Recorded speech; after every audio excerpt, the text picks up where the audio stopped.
Collègues, la parole est à monsieur Roger Gérard Schwarzenberg.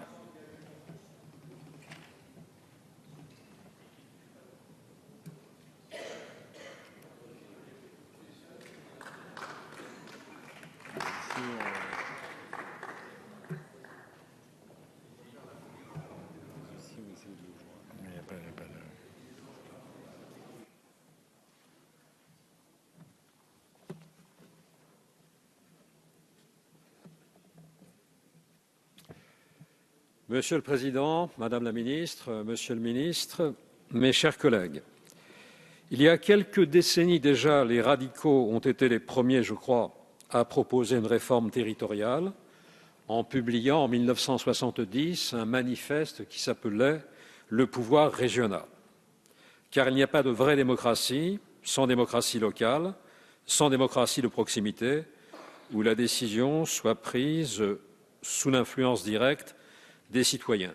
Ensuite, au début des années 1980, les ministres radicaux ont participé aux côtés de François Mitterrand et de Gaston Defferre à la mise en œuvre des lois de décentralisation. Aujourd'hui, la réforme territoriale semble redevenue nécessaire pour obtenir une action publique locale plus fonctionnelle. C'est la thèse de l'exécutif, mais son projet reste encore à l'état semi-embryonnaire, ou en début de gestation plutôt, avec un contenu paraissant encore non déterminé. C'est donc le moment opportun pour en parler, de même que nous avons pu en parler comme président de groupe avec le président de la République il y a quelques semaines de cela. Notre organisation territoriale connaît aujourd'hui un nombre important de couches, de strates, qui se sont superposées au fil du temps par sédimentation successive. Cette architecture territoriale devenue très complexe comporte beaucoup d'inconvénients bien connus, multiplication des échelons de décision, enchevêtrement des compétences, doublons ou duplication, lourdeur et lenteur des procédures. Il faut bien sûr rendre ce système plus efficace et aussi plus lisible, plus compréhensible, pour que nos compatriotes cessent d'être perdus dans ce dédale de l'action publique territoriale, pour qu'ils puissent mieux savoir qui fait quoi, qui décide quoi, qui exerce quelles compétences. La vie publique locale requiert, elle aussi, clarté et transparence. Enfin, il faut rendre ce système plus économe des deniers publics. Le secrétaire d'État à la réforme territoriale a annoncé début mai un gain annuel allant de 12 à 25 milliards. On ne sait en réalité d'où vient cette estimation, qui paraît d'un réel optimisme et qui a été contestée par le ministre des Finances. En tout cas, il est nécessaire d'être économe de l'argent public dans cette période marquée par un fort déficit public. Comme je l'ai suggéré avec d'autres, d'ailleurs, au chef de l'État le 15 mai dernier, il paraît préférable de recourir à 2 projets de loi successifs, le premier portant sur les régions, thème consensuel et qui ne pose pas de grands problèmes juridiques, le second ensuite, dans un deuxième temps, relatif au reste de la réforme territoriale et notamment à l'organisation des départements. La réforme territoriale qui est envisagée vise à diminuer de moitié le nombre des régions métropolitaines qui passerait de 22 à 11 ou 12. Toutefois, mieux vaudrait sans doute 15 régions comme le prévoyait le rapport Balladur, car des régions très vastes supprimeraient la proximité qui doit exister entre les instances et les habitants de ces collectivités. 2 observations sur la réforme des régions. D'abord, le gouvernement ne peut faire table rase du passé. Il y a une histoire commune où il n'y en a pas, il y a une culture commune où il n'y en a pas, il y a une géographie de proximité où il n'y en a pas. On ne peut pas, ou on ne pourrait pas en tout cas, juger à la place des instances élues et des habitants qui sont sur place du dessin qu'il convient de donner à l'architecture régionale nouvelle, ou sinon l'on risque d'aboutir à des découpages insolites, voire arbitraires. Ensuite, et cela est lié, il faut évidemment privilégier le caractère volontaire de ces regroupements de régions. Ainsi, par exemple, les régions Poitou-Charentes et Pays de Loire ont décidé par leur propre initiative de se regrouper.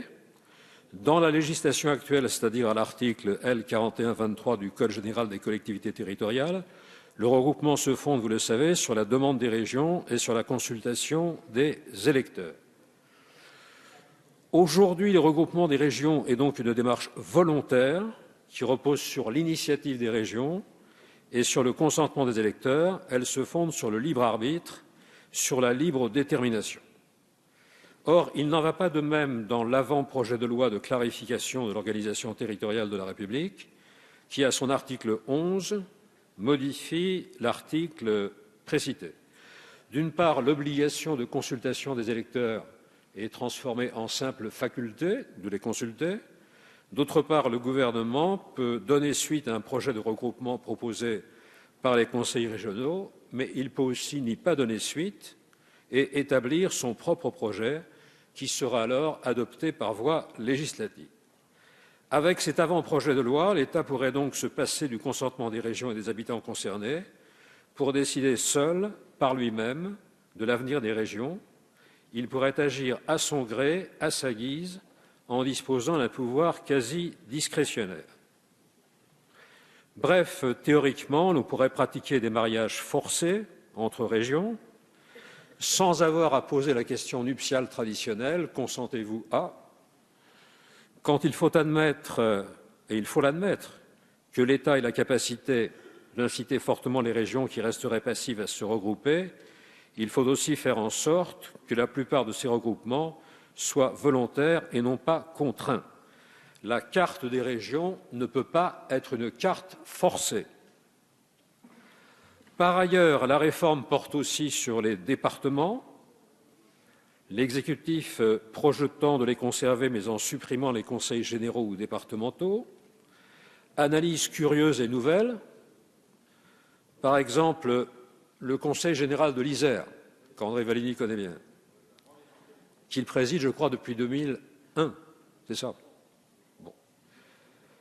Ce conseil est utile, il n'a pas été inutile. L'action de ces assemblées départementales n'a pas été superflue. Et pourquoi faudrait-il la supprimer avec un zèle néophyte? En tout cas, si l'on entre dans cette analyse, comment faire procéduralement pour supprimer les conseils généraux, désormais conseils départementaux?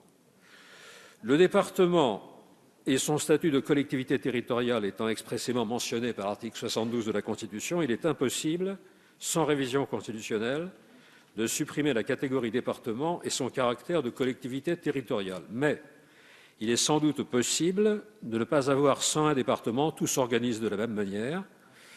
On pourrait concevoir deux types de situations. Les départements situés en milieu urbanisé existeraient surtout à partir des grandes intercommunalités et des métropoles, celles-ci pouvant se voir déléguer depuis la loi de janvier 2014 beaucoup de compétences de la part des départements.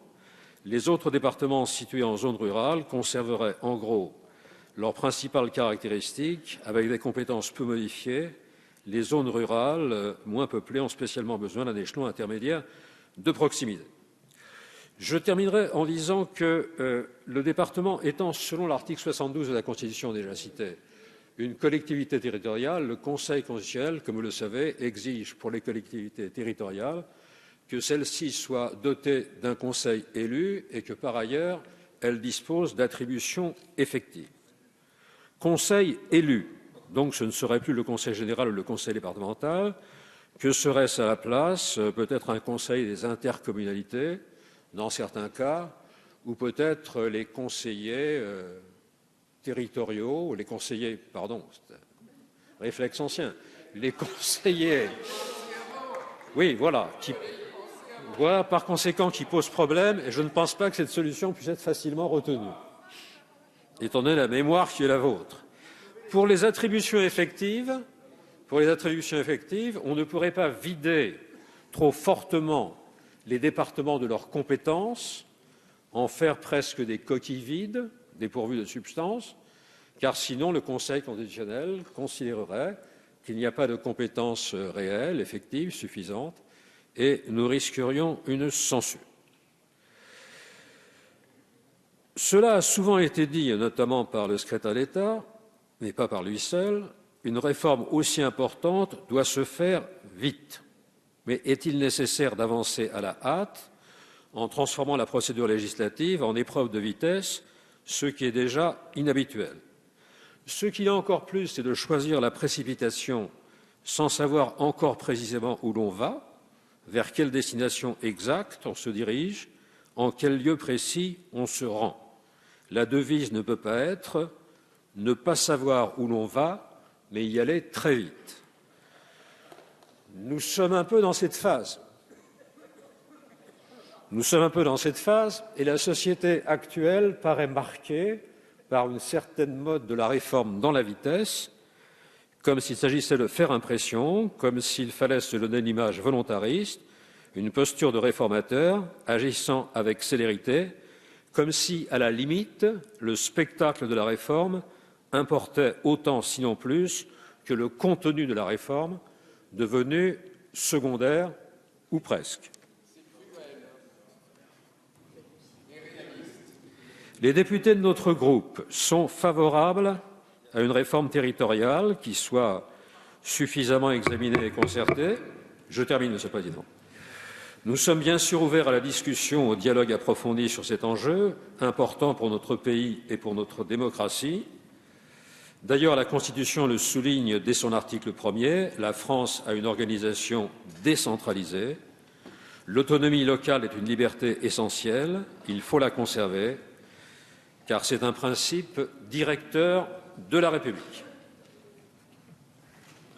Merci, Monsieur.